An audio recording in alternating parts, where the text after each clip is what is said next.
Yo, was good. It's Coach Jones. I want to just get into the first topic, or the topic that's kind of fresh on me. Unfiltered, raw discussion. Um, so if I'm stuttering or I'm umming, it's because I'm processing it as I'm thinking it. But as I'm getting ready to pray this morning, just spend some time with God, and just acknowledge Him. There was this I don't even know where it came from, but it's just a starting feeling, and I wanted to share it. I would say we need to understand that we are far from God. And when I say far from God, we have our lives and we have determined what we want to do with them. We have determined the worth and value of them, whether we think too highly or we think we don't value them enough, and let alone other people, but specifically ourselves. Life is not put in its proper context and perspective. And when we depend on our own perspective, what ends up happening is we end up misusing what we've been given. And so again, I was getting ready to pray. I didn't even really get into it. Well, I did. I kind of was, thanking God and just kind of just acknowledging Him, which is normal for me. It was this thought of you are the manufacturer of everything, of life, of the goodness that there is, and we misuse it. So I thought about a car. When we get a car, ultimately are the owners of it or have been provided this, right, by the dealership, or you know somebody, you bought it, whatever the case is. But we didn't create that car. And who created the car? The manufacturer created it. And so even though the manufacturer created it, we forget that it didn't start with us because we have it in our possession. And so as we have it in our possession, we want to do things with it. Or we have an idea of what we want it to be and what its use will be for. If you are taking care of the car, or when it's in your ownership, as it's in your ownership, you are responsible for taking care of the car. And as you're going through days, weeks, months, years with the car, this responsibility is on you. However, there is a manual that it comes with, right? And who provides the manual? The manufacturer. How to take care of it. How many oil changes does it need? What mileage does it need? When does the so and so need to be changed or replaced? What gas to put in it? What type of vehicle it is? What model it is? So what does that require? And so on and so forth. Where's the hookups for this and that? And a lot of times, a lot of people feel like they are experienced, or they know if they've done it enough that they can do it themselves. But the manufacturer has given you a manual so you can follow the instructions so that the car can last as long as it is designed to last. And a lot of times, our cars don't last as long because we don't take care of them. And I'm using that metaphorically speaking for our lives. So, but just before I go into that part, when the car has issues that is not designed or was supposed to be mitigated and reduced, we get frustrated with the car and we act like we didn't have a say. We don't take accountability, or see the responsibility or hand that we had in that car not operating and not lasting as long, or having the issues that it has. And so in that though, we take an ownership, or we're in a position of ownership, but we are not taking care and valuing the car the way that the manufacturer that values that. It's not just a design and a desire that the manufacturer has for the cars. There is a value. I understand the value of it. I understand the purpose of it. And so, yes, you can use it for the things that you like. And I provided these things as a manufacturer, whether it's Ford, Toyota, Nissan, Chevrolet, you name all those cars, right? Tesla, like the manufacturer has a specific purpose and abilities that the car can do. But in order for it to operate to its fullest capacity, you have to ensure that you abide by the manual, and abiding by the manual ultimately puts you in a position to see how valuable the car is, or at least treat it as such. And a lot of times in our lives, we don't. value how God values us. And to even go forward with that, a lot of times we don't believe in the manufacturer, or we forget the manufacturer exists because we feel like we got it, or we don't need it, or yeah, the purpose of it was too small, or it didn't know what to do with it. But God says, I value you. I don't see you as higher than what you should be. And I don't see you lower than what you often see yourself, how you treat yourself, how you respond to yourself. And the reason why I'm starting with self, there is a larger picture, which is people, because we have to care for people the way God cares and values people. But it starts with us. It says, love your neighbor as yourself. How can I love my neighbor if I don't love myself?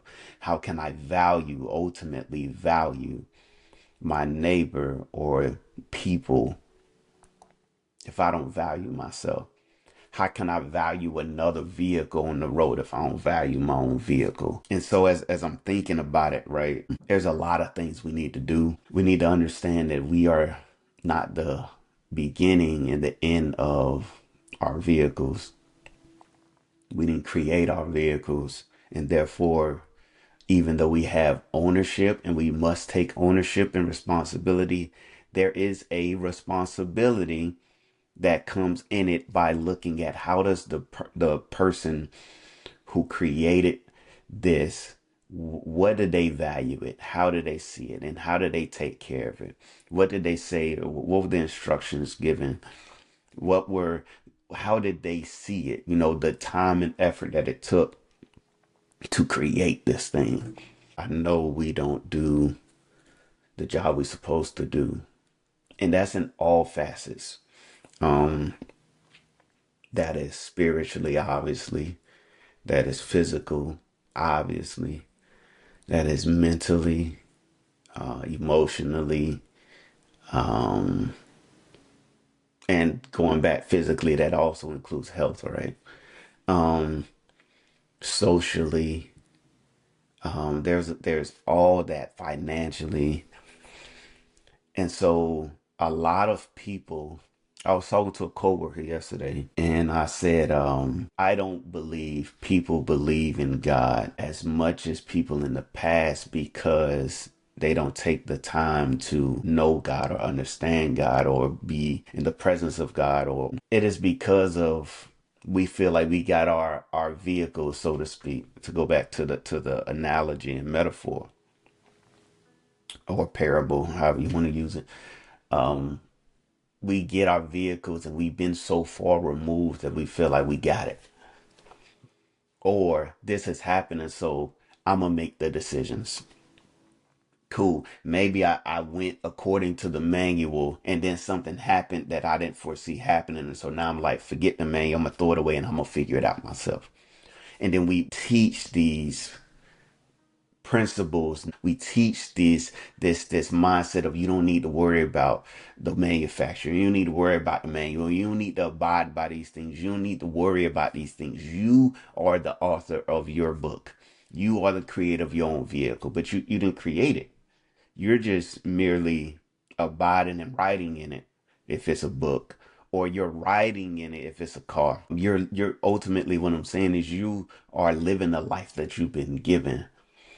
And so when we get to a space in society and life that we determine everything, well, people say, you determine your own fate.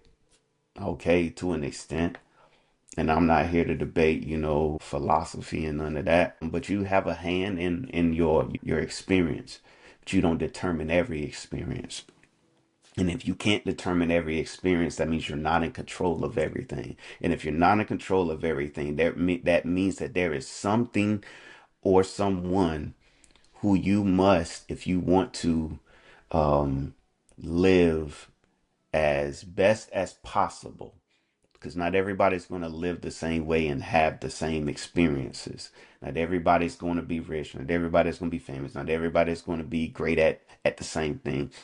People, we all have individual lives, but if you're going to be the best you can be in your situation, you have to understand I don't control everything, so I must submit to something. And unfortunately, a lot of times we submit to our own beings.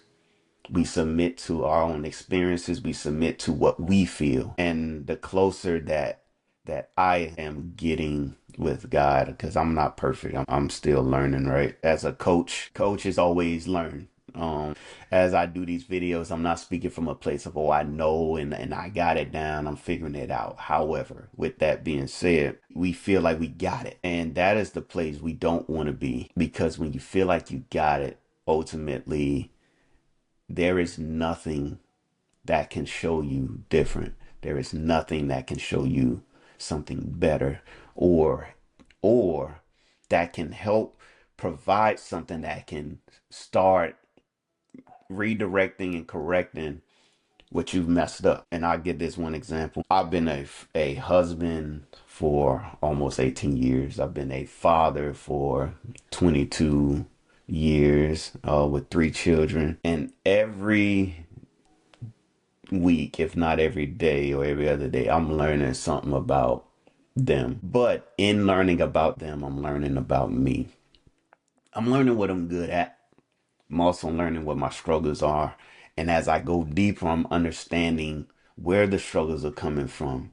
And so as I'm getting closer with God, the Holy Spirit is sitting there and showing me like, bro, maybe he's not saying bro, but he's like, hey, this is a weak area. This is where you need me. This is where you must submit. This is where you must confess. This is where you must be encouraged. This is where you must stand strong. Ultimately, I've gotten to a point where if I feel like I got it, I gotta check to make sure I got it. And so I'm more open to learning.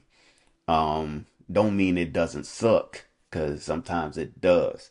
Just a couple months ago, I was telling some friends and family, like, conviction and growing, it sucks. If a seed could talk, I would guarantee that seed is not happy about the stretching and the pulling and the roots that are planting down and the things that are stemming from it. Like, because I was just this little seed, and now it's becoming something different, and there's a transformation that's going on. And oftentimes when we think of transformation, we think of going into something beautiful, but imagine the thing that was now breaking its mold and becoming new.